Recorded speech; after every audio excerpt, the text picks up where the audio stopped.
Welcome to day one, session 4, hospitality and entertainment industry on the edge of fundamental shift through new age technologies. My name is Tracy Hartford.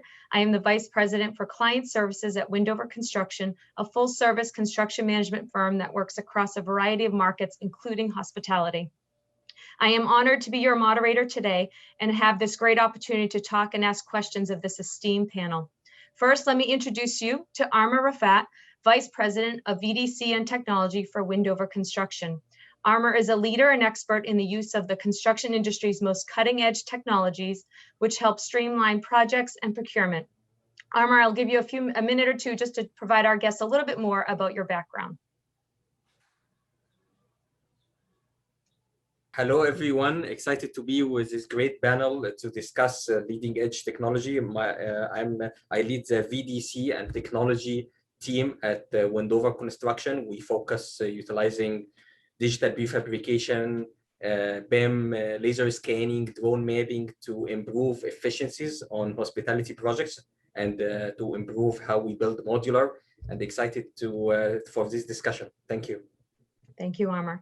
Next, I would like to introduce Fred Gordy, the Director of Cybersecurity for Intelligent Buildings. Fred is a smart building industry expert and thought leader with 20 years of experience in secure control system development and implementation for Fortune 500 companies throughout the US and abroad. Fred, would you like to say a few words about your background, please? Absolutely, and thank you for the opportunity to participate with these guys. I'm definitely honored. Very quickly, I have been in the industry for about 20 years. Prior to that, I was an IT guy, and one of the main problems that I've seen through the years is just the lack of communication between OT and IT. And I'm sure all you guys are very familiar with some of the things that have been going on in the news. This is not a trend that's going to slow down. So that's what my company and I do. We specifically focus on cybersecurity for operational technology or building control. Thank you, Fred. Someone we all need to know these days, especially. Now let me introduce to you Robert Stevenson, CEO of Intellity. Intellity is the provider of the most comprehensive guest engagement and staff management platform for the hotel, casino, cruise, and luxury residential markets. Robert, would you like to say a few words about yourself and your company, please? Sure, great. I'm excited to be here and with my fellow panelists. It looks like a great discussion coming up. Yeah, I'm with Intellity, and we do exactly what sort of the mission statement says. Our platform connects guests in the most comprehensive way possible, mobile device, in room, in the lobby, and connects with the staff back of house and does service requests, work orders, all those kinds of things, and very intricate down into mobile and keyless and contactless type technologies. It's been a really wild ride for us through the pandemic. Perfect. Thank you, Robert. Finally, I would like to introduce James Lemon. James is the founder and CEO of Atalo, an online community that connects everyone with a passion for hospitality. Atalo was created by and for passionate hospitality people and a place where people can rebuild their careers, mentor one another, and connect. Would you like to say a few words about your organization too, James? Yeah, thanks, Tracy. And hi, everyone. Good to be here. I'd like to represent Europe and the rest of the world on this panel today. Absolutely. So Atalo didn't even exist 12 months ago. So we really are a child of the pandemic. We've set up a mentoring program with kind of our innovation and disruption really aimed at the heart of hospitality, which is its people, bringing people together, getting people out of their silos and exploring ideas in a single place where we can innovate, plan for our futures, rebuild our careers, and rebuild an industry you all love. I've spent a decade or so in hospitality, having seen hotel chains, technology companies, startups. So it just felt like the right time to start bringing all these different pockets together and see if we can get more creative and smarter and build a stronger future. So definitely an optimist and look forward to sharing a bit more over the next 45 minutes or so. Perfect. Thank you all. Now let's kick this off. So I'll start with you, James. So you obviously have you've built this company through this pandemic, but what are some of the main changes you have seen impacting the markets you serve in the last 15 months? Yeah, look, I think it's been probably overanalyzed what's happened to hospitality. Absolutely, with probably the world's biggest industry of 300 million people, absolutely one of the hardest hit. I think at one point around 50% of the workforce around the world were furloughed or out of work. really it was about, phase one was about survival, right? It was about keeping doors open of our hotels and our restaurants and our events companies. And now, of course, us as suppliers, I suppose, to that industry, making sure that we were okay and our teams were okay. I think we're now solidly in a phase where it's all about our people. We realize that the last 15 months have just meant millions of people have left the industry with no plans to come back. Those that are coming back are facing huge challenges with smaller teams and higher expectations than ever. I think the industry at its heart has exactly the same goal, which is how do we deliver great experiences time after time, giving our guests a great experience that keeps them safe and is worthy of paying for. But we are in a tough spot right now. I'm sure, again, it's definitely the voice of Europe and the UK right now. We have hundreds of thousands of open vacancies in hospitality, people just not seeing it as an industry that is aspiring or inspiring. And I think really that is the challenge for all of us going forward. How do we get people excited from entry level all the way up, that this is a broad, diverse industry of technologists and marketeers and commercial and operations. And, we need to be bringing people in and showing them how diverse and how broad and how exciting and how international it can be. That's our challenge now, and definitely when we try and work on at Atollo, because I firmly believe the answers the industry needs are in the heads of its people. But I just don't know how we can pull together and get it out and get the word out that hospitality is back, and we're here to do some great things. No, I agree. I think the optimism is what's going to help us kind of ride out some of these challenges we're all facing right now. It has definitely been a wild ride for hospitality and many other industries. But Robert, can you talk about how Intelity has dealt with that through this pandemic? Yeah, absolutely. Yeah, it has been a wild ride. I think that might be a little bit of an understatement, but I think for us, we're centered. We have deployments all around the globe, but we're centered mostly in North America, and we started seeing impact. I would say January, February from Asia Pacific, a little over a year ago, and then it just cratered in March. Hotels closing down and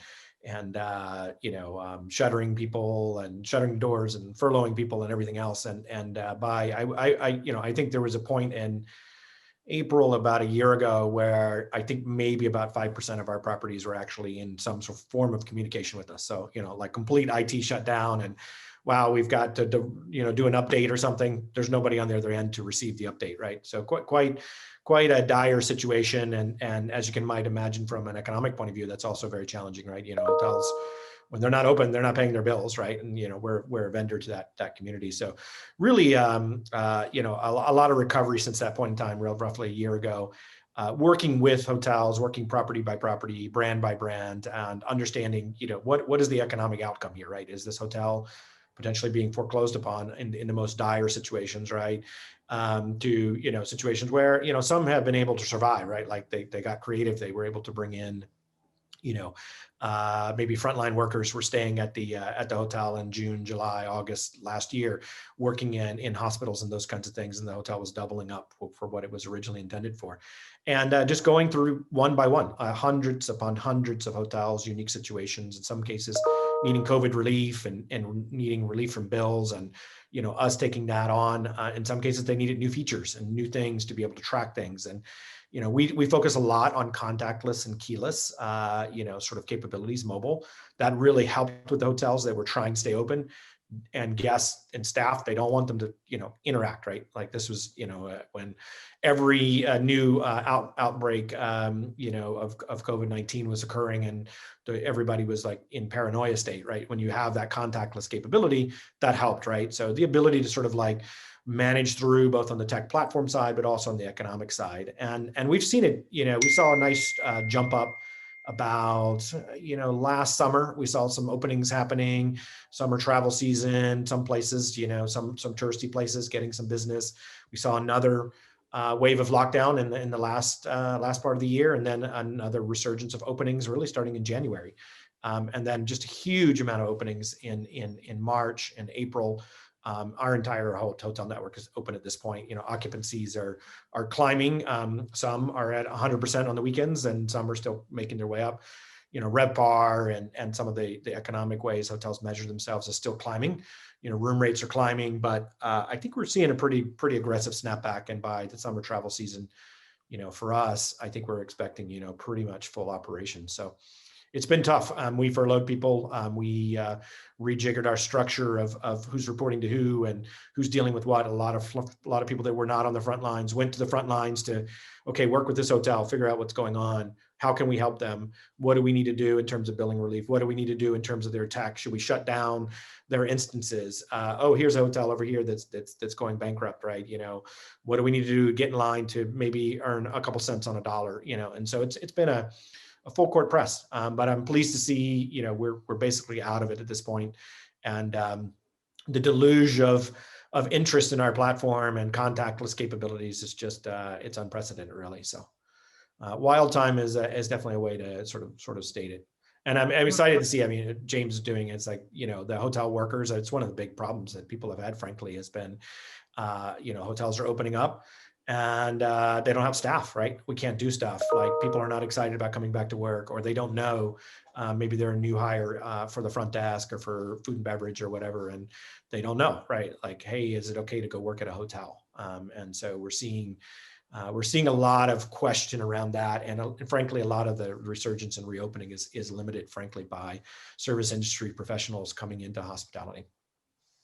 No, thank you. And tech has definitely been a saver for all of us during this pandemic. And obviously, with the headlines these days, cybersecurity is definitely front of mind for everybody these days. Fred, a familiar headline, as we know all these days that we keep looking at these headlines, if there are cyber attacks on buildings happening at an increasing rate, why don't we hear more about it? The biggest thing is through the years with IT, we started working with personal data. I mean, in the hospitality industry, there's a lot of credit card swapping and that type of thing. So these guys are opportunists. And so with IT, it was fairly easy to get in and grab some of the data. Because it was personal data and healthcare data and that kind of thing, there are regulations that require that be reported. But in my world, what we do, there's never been any regulations. Now, there is some movement towards that. In fact, Ann Nuremberger just released a memo. It was not a regulation per se, but it's kind of a precursor to what may be coming. But so the reality is we see it almost on a weekly basis. Buildings are being hit. Systems are being hit, but you're not hearing about it in the news simply because there's no regulation that you are required to report it. And quite frankly, people don't want to report that they got hit because that's actually can cause brand damage. And so that's what we do is we try to help prevent that. But I would like to say, to kind of go back to the pandemic piece of this, is when all of this started happening, we were kind of wondering, well, what's our industry going to look like? Because we go across commercial real estate, military bases, data centers, hospitality, entertainment. And so, we could see this impact coming. Well, we got adjusted for what that impact was going to look like as a company. But in reality, what happened is, I'm not trying to say this was a good thing, but what it did was that shift to remote working. Well, the facility staff that is responsible for these buildings had to come up with some way to be able to control those buildings and monitor and everything. They've always had the ability to come in remotely, but it just exponentially increased. So what our job was to make sure that they were doing this in a secure way. And so now, like I believe, as Robert said, you don't have the employees coming back. Well, they're now looking to do more with less, so to speak. So even more so, these buildings are getting smarter and smarter and smarter. The problem with that is the industry as a whole has remained relatively the Wild West, if you want to say. So there's not been any regulations, any kind of policies or that kind of thing. So nobody had to follow any guidelines. So as I said earlier, the bad guys are opportunists. So what they saw is the IT side of the house has gotten harder and harder to get in. My side is relatively a wide open door. And the thing is, you never know if those networks are connected. And so the bad guys will come in, sit on this network that's not being monitored, and they can we've had some sit there for 2 years and never get noticed. But what they're doing is they're using that as a jumping off point. Then you have the others. We had one customer, they got in, they got ransomed. They were able to recover, but it made the bad guys mad. So they went in and destroyed the central plant, and it took them 92 days to get back online. And they did that just out of spite. So the industry has changed, but in some, I always like, even though I'm in cybersecurity, I like to look at the optimistic side of it. This has made my industry wake up and say, it's time to get busy, and we are. And so I think we're going to see some improvement on these systems. Thank goodness. So.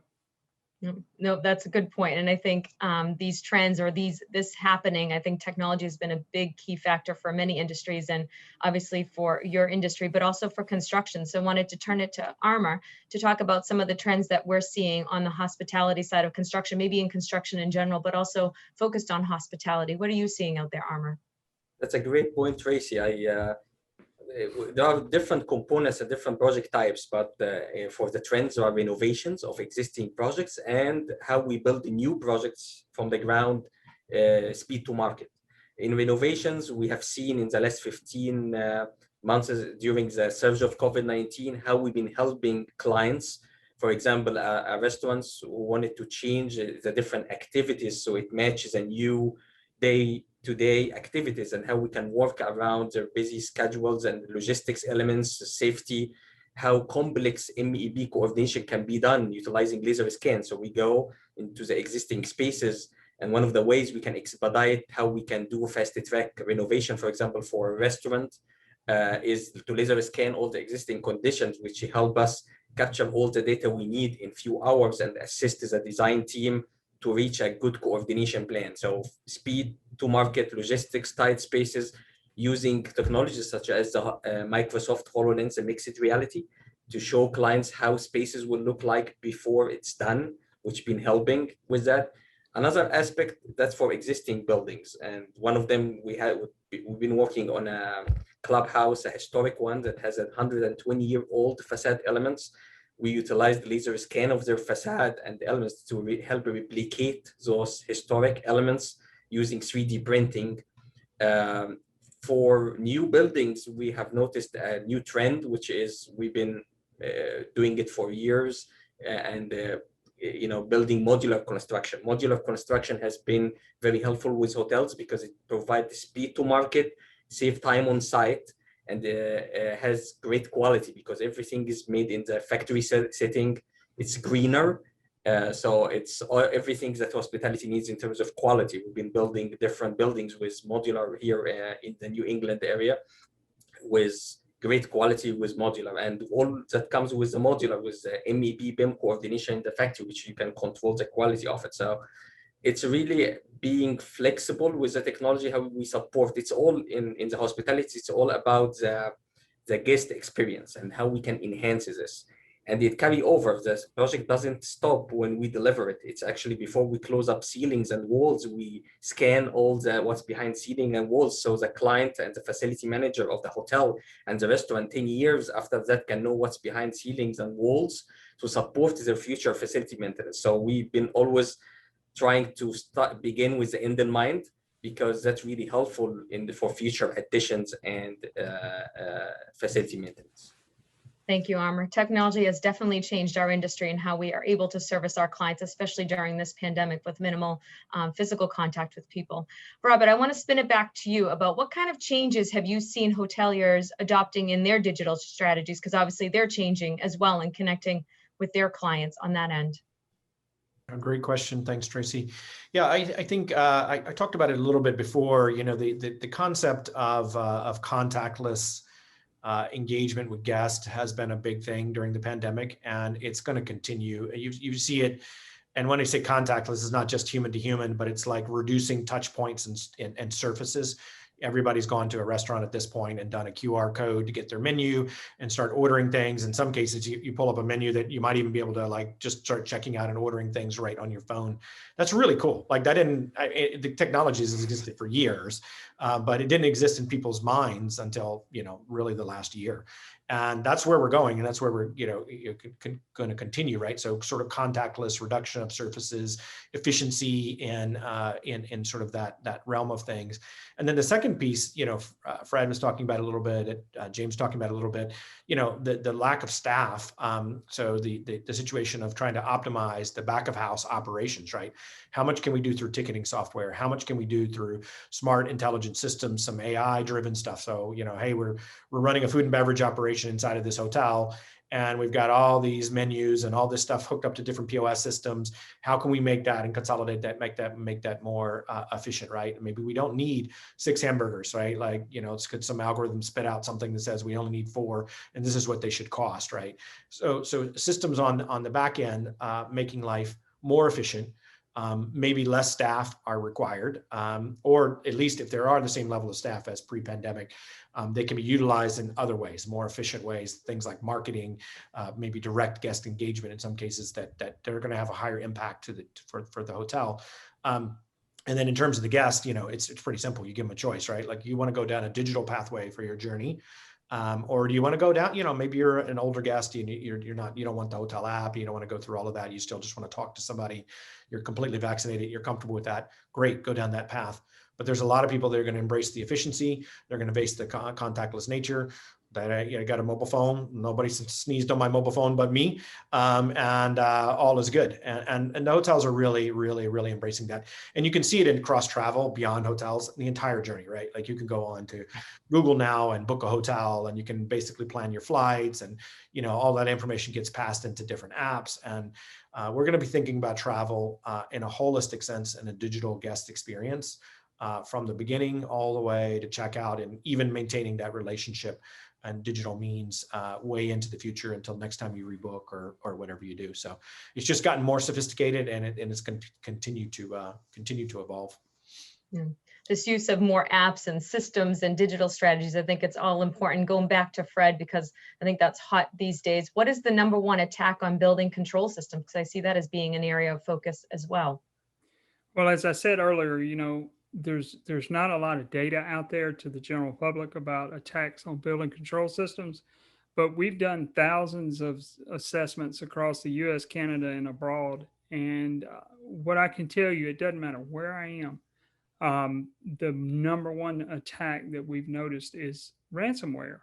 I mean, it's cheap and easy. Anybody can do it. But here's the difference is, the days of IT doing a test on the company where they say, oh, well, you want a $500 Amazon gift card, just click here and you can claim it. Well, what they've done is they modified their attack.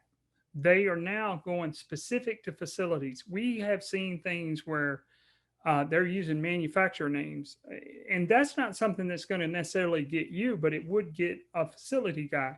And the other thing too, like I said earlier about policies and practices, you got to understand in the IT world, if you have a SharePoint server, IT would never let you check your email or look at Facebook or do anything like that on that server.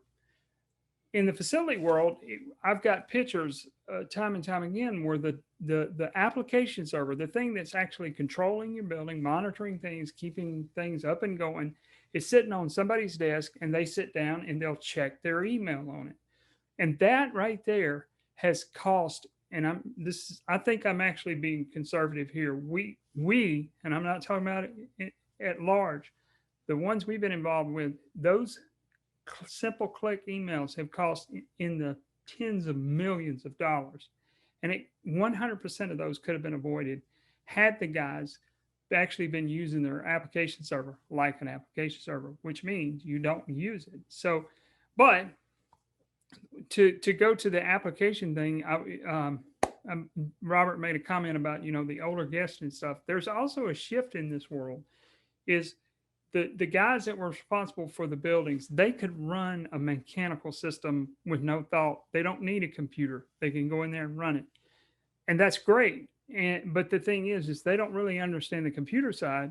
Now we have a younger workforce that understands applications. They understand computers. The problem is, when one of these events goes down and they lose their computer, they don't know what to do with a central plant. They could not go in there and run it. they understand the mechanics, but they don't really understand how to keep that building rolling. So it's a good thing, but it's also identified a huge gap. No, that's perfect. That's good for all of us to keep in mind and think about that in our own companies. James, I'm going to ask you, how are we or should we be preparing teams for the level of changes that we are all facing right now, especially in this hospitality world? Oh, it feels like a really common theme, doesn't it? We're all talking about this huge level of change and how people have adapted, but no one's had to respond like our people. And I think for me, like, the first thing to do is just make it a really conscious effort. I think as businesses get back, as teams rebuild, we're actually forgetting potentially to really nurture and develop and make an effort to retain our people, particularly on the hotel side, where we are just in this permanent emergency mode right now. So for me, there's really only three ways to develop your people, right? There's on-the-job training, which is just, what's the task we're facing now? Do you know how to do it?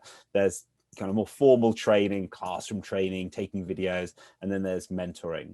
All three of them need a bit of a reboot. If I look at that on the job training, recognize that priorities are going to be moving faster. You know, some of our best hotel clients are having kind of these daily check-ins with their teams, much more of a startup mentality, you know, kind of agility, product management mindset of, okay, we actually need to change the way this restaurant, this hotel, this event venue operates, because the regulations are changing weekly, and the guest expectations, or whether we're even allowed to run events, and of how many people are changing weekly. So you have to have this much higher level of collaboration on the job, and actually making sure that people know what to do next. And I think that gives you a really big permission as well as a leader to say, look, actually, it's okay not to know what to do next. We have all felt like we don't know what to do next in the last 18 months. So really pushing that down through your teams is critical, because otherwise people will assume they should know what to do, and it's absolutely fine that they don't. On the job training is definitely the priority. And then if you think about classroom training, well, hopefully most people have switched now to kind of micro digital learning. You know, the ideas that you can learn about, the kind of stuff Fred's talking about, the kind of thing Robert's talking about. You should be able to pick up little mini certifications, mini learning modules as and when you need it, through watching videos from vendors like this, from, you know, academic institutions. But, you know, let's ditch this idea that we all need to disappear for a week for a training course. Like that's always been questionable whether that does anything. And now there's so many digital tools we're all used to. Let's put some really nice kind of, you know, micro learning videos and you know, inject some of that energy into the business. And then the final one is mentoring, and that's really a Tolo space. You know, mentoring's always been really disorganized. Yeah, how do you find a mentor or a mentee? How do you manage the program? How does anyone know if you're getting any better at it? And how do you know if it's working? So we've effectively taken the dating app model and applied that to mentoring, and are building this kind of global community of people who, you know, say what they're interested in learning about, or say what they know a lot about. We watch what they do at, you know, human events where we do kind of mentor speed dating, and then kind of get them into group mentoring sessions or one-to-one mentoring. We host events where you can talk, but behind the scenes, not that it's important to people, but we're tracking all the data. So we're really seeing through these thousands of interactions that are happening, actually, well, what is working? What's making people come back to that particular person? What is it that's happening in those sessions? So we think that mentoring is the next big kind of disruptable space in development. And really anyone who is thinking about developing a team in a hyper cost effective, very fast, really personal and quite fun way should probably be looking at kind of digital mentoring as just a really smooth way to get teams, you know, onboarded, because you can just tell people you're doing it while you're hiring, get them engaged and trained up, and then get them retained and stop them going anywhere else because you're offering this kind of fantastic opportunity. So that's kind of the way I tackle the three spaces. But the most important thing, kind of where I start, is you've got to make time for it. So one of the things we do at Atollo is, yeah, every Friday morning, everyone has to turn everything off, and we just have to do some reading, or listen to a podcast, or read some articles, or go and chat to a mentor, and then we all come back together. We just talk about what we're learning and put it back into the business. Because I find if you don't do that, your people will not make time for it. You know, many of us have worked in hotels, spent a lot of time in hotels, and it's just not the kind of place where you would just have a spare hour to grab some time with a mentor. So as a line manager, be really supportive of your team's development. Make sure, almost book that time in, and then check in during their development plans, one-to-one or as a team, and just actually make sure they're following through. Because I think people do want to learn about hospitality. I think people do want to learn about how to bring the best of themselves to work. But we sometimes make it really tough by just not giving them that space or those tools. So that's what Atollo is all about. But it's really a lesson for the whole industry, I think, to think about its people first. No, I like your idea of rebooting our people strategies. I think that's a great initiative. I think there's a few other things we have to reboot too, thinking of building systems. Fred, are there any cybersecurity guidelines in place for building systems, or what do we have to do to reboot that piece as well to be better at that? You know, I get asked that all the time because, you know, people are so familiar with the IT standards and policies, or at least in that world, let me just say that. And even in general, people understand that there's guidelines out there. However, in the building world, there is none. Now, I will say this, and luckily I've been invited to be a part of a team. It's made up of people from NIST, ISA, NSA, several, you know, high power people, but they also have some of us that actually work in this world, and we're developing those standards. But the reality is, the NIST, I mentioned them. I don't know if you guys are familiar with them. They're the National Institute of Standards and Technology, and they were around way before there were computers. But for years and years, I've been banging the drum that, hey, you can't do this stuff with IT principles and policies. When NIST, the very body that most of these guys listen to, came out in 2019 and said the very same thing. You cannot manage and maintain OT devices, operational technology, with IT principles. Now, the thing is without all these regulations, the regulations the guidelines are for the facility people, but they are also for the IT people, because I've got a case right here in front of me where IT decided to push, you know, they got all aggressive and they're like, okay, we're going to protect these systems, right? So they run in, and it's a hospital group. So they started pushing out Java updates. Well, guess what? It locked up the front ends. They had to cancel surgeries in 50 of the locations. It cost them over $3 million to do that. And all because a matter of a few minutes, they pushed out an update, and they didn't take into consideration all the parameters, because unlike an IT system, there's this just matrix of connectivity through. I mean, you guys know it. I mean, if you go into some of the hotels where you drop your card in and the lights come on and the HVAC comes on, how does that happen? It's people like me in my past life, when I was a programmer of this stuff, is you have to take all that into account. And by us developing these guidelines specifically for this world, hopefully what we're going to do is we're not only going to keep the bad guy out, but we'll never keep the bad guy totally out. But we'll also be able to work with IT to help them understand what it is that we got to do, and gain from their years of knowledge of running policies and procedures. We just need them to adapt a little bit. Thank you, Fred. Talking about rebooting, Armor, how is the architectural engineering construction technology rebooting or evolving to meet the needs and involvement of the hospitality industry? Absolutely. So data is the most important part. I agree with James that data, if there is different things we learned this past year, it's about how we can work remotely, how we can utilize technologies that we used before, but COVID will go away. And what the lessons learned from the technology we've been using to communicate and to expedite schedules for construction will stay and will help us in the future. One of the most important things I've been seeing recently is the use of AI, artificial intelligence in buildings.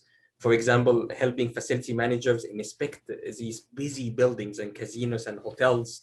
You don't have to go to each room or to each roof and disturb the operations. What we've been doing is utilize thermal drone inspections that can fly and detect exactly where the water damage would be. And that devotes our field team efforts to make that fix in these certain areas instead of digging everywhere to look for water damage. So artificial intelligence has been very useful for us and evolving to support us, expedite schedules, and helping clients. It's all about the data we collect. It's a time to deliver clients with 2D as-built drawings is behind us. It's really about the 3D data embedded into the models that can be utilized by the clients, restaurants, hotels, to really communicate, not even to do maintenance and future additions, but also to communicate with their guests. You see, like, communication and embedded to their CMMS systems for facility management. So in AI and data is really how we can help hospitality evolve more, support their busy operations, which will come soon, and that's how we can support these busy operations with minimal disturbance to their daily operations. Thank you, Armor. We have a few more questions I want to ask before we open up to Q&A, but before we turn it over to Q&A, I want to kind of look a little bit forward, long-term, and pass it to James. How has your customer expectations changed for the long-term? What do you see changing going forward? Yeah, well, I think if we look at the guests first and what that means for hotel chains, I think that there's some really exciting new segments of demand that hoteliers are having to respond to. So I spent a lot of time in what you guys call the vacation rental, we call the kind of home sharing, homestay business. And I think there's lots more demand for space and longer stays, which is going to create some really interesting opportunities around kind of apartments and service apartments. I think tackling local demand's been fascinating. People realizing they have a restaurant in the bottom of their hotel that should probably make some money, and getting it out on scooters here in Europe through delivery, and just thinking about that kind of leisure space and food and beverage outlets, I think is fascinating. There's obviously a big leap forward in digital savviness. I'm sure that Robert will be talking a bit more about that, but it's a fascinating space, and I think we've got to stop thinking of tech as something that is happening at the back of the hotel. It's not my job. Technology is really all of our jobs, because we want to help people have a great stay. But I have to say, from all of the people we're working with, from people who've known since they were 10 that they want to be passionate hoteliers, to people who have just kind of thrust themselves on the industry in the last year or so, I think we're all feeling it as we go back out and travel again. This is going to remain an experience business. Even if I can choose a bottle of wine or a beer from an app, actually having someone come and explain it to me and pair it with my food and really talk me through it, I think we're all missing that really human experience. We can order off screens and we can engage with screens anytime, but I think now we're going to think it's much more precious to be in front of people. And so I think the need for us to keep and our customers to keep training their staff to kind of drive that passion, to drive that guest experience right through the journey is going to be essential. Frontline, I think people will always want to have hospitality as a hospitable kind of human-led experience, and I think hoteliers recognize that. But as I say, behind the scenes, it's all about gearing up to be more agile, to be more innovative. A lot of cross-training going on. People from operations working commercial, everyone getting more savvy around data and tech. So it's a fascinating time, and super excited to see that investment in people and the way that kind of mentoring can play a part of that, and the role Atollo can play. So yeah, fun times ahead once we can get over this initial pain, I think. No, I agree with you with the experience and just pivoting and making sure that we're extending that service a little bit beyond, which makes me think of Armor and construction. What are some of the things that construction can do that's critical to the aspect of what hospitality facility managers are dealing with these days? Where can we help and be different? That's a great point, Tracy, because one of the most aspects we care about in construction is safety and schedule and working minimal disturbance to the occupied spaces. So, for example, we last year we collaborated with Autodesk and Howick in New Zealand for a system that is telescopic for digital prefab to expedite how we can do fast-track projects for interior fit outs for spaces. This is a good example of how we can turn out projects for interior renovation spaces very quickly, separate areas of occupied spaces so guests can enjoy their time safe with noise mitigation, with no more noise, while we are performing construction in a fast-track process and maintaining safety. Communication is very important. Communicating with the clients, with the 3D logistics planning and safety planning with the clients, because you might be working between two occupied spaces very silently, and with the success of any construction project with the use of today's technology is to really deliver a project in the most safest ways, greener ways, and is the most and also in a way that could protect the quality of the guest experience. And that's what we care about the most. So technology can really help with that a lot, with complex MEP coordination. So we make sure that everything fabricated, prefab in the factory will be assembled in a very short time on site, not to spend hours on site trying to make edits or prefab things while making noise and welding and all that on site. Everything get prefabbed in the factory, put in a record time on site, and we done. So managing all these logistics, all these prefab process and complex MEP coordination is really what we should be focusing on as a construction companies to support and to serve the great hospitality projects. Thank you, Amr. I couldn't agree more with that guest experience, that experience of our clients. My last question before I open up to Q&A, if we have any, Robert, what does the future hold for guest experiences, near term, maybe long term, looking ahead? What do you see there?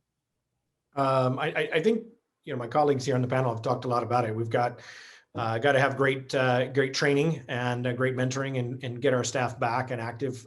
We have to have, great data and construction and management, for maintenance in the future, expansions, changes, this kind of stuff, technology driving that.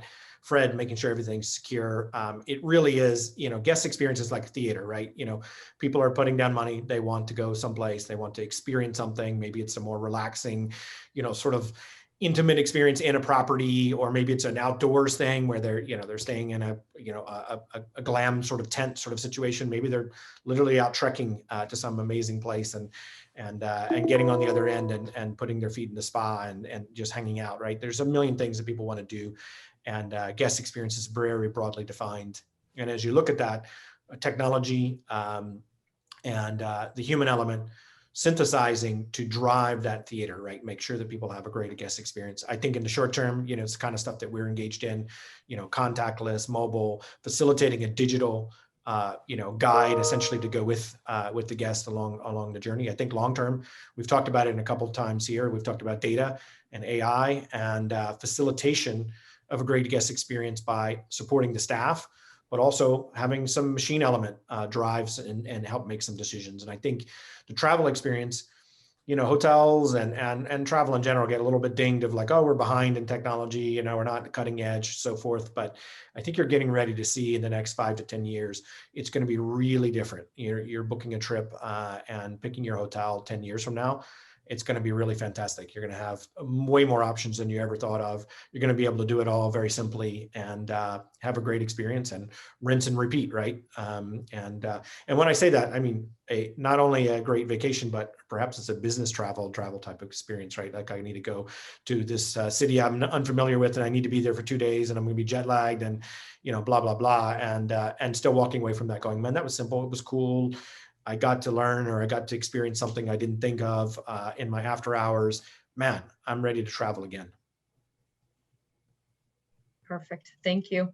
I have just one question. I'm going to throw it out rapid fire to all of the panelists. We'll give you each 30 seconds to talk about this topic, but we've talked a lot about a hot and relevant topics today. So what are some closing thoughts, tips, or advice, if you had, what triggered your mind in this conversation that you want to share with our audience members today? So I'll start with Amr. Do you have any closing remarks for our team here? As we've seen here, it's been a great discussion from very different perspectives, which it's a very compatible thing because we all work for the guest experience and supporting these great industries that I love that it comes back. Hope we all meet in Innofac show 2022 in person next year. Very much looking forward to it and enjoying those great hotels. Thank you. I'll throw it to Robert next. Go out and book a trip, stay in a hotel, tip your workers, tip the guest experience that you're having, take some great Instagram photos, go do it. Awesome. And Fred?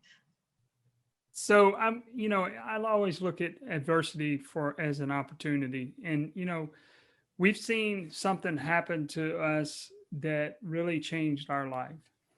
But out of that, I think we've seen a lot of good that's come out of it. I mean, people are refining the way they do things. It was not only a wake up call in the obvious point, but it was a wake up call for business.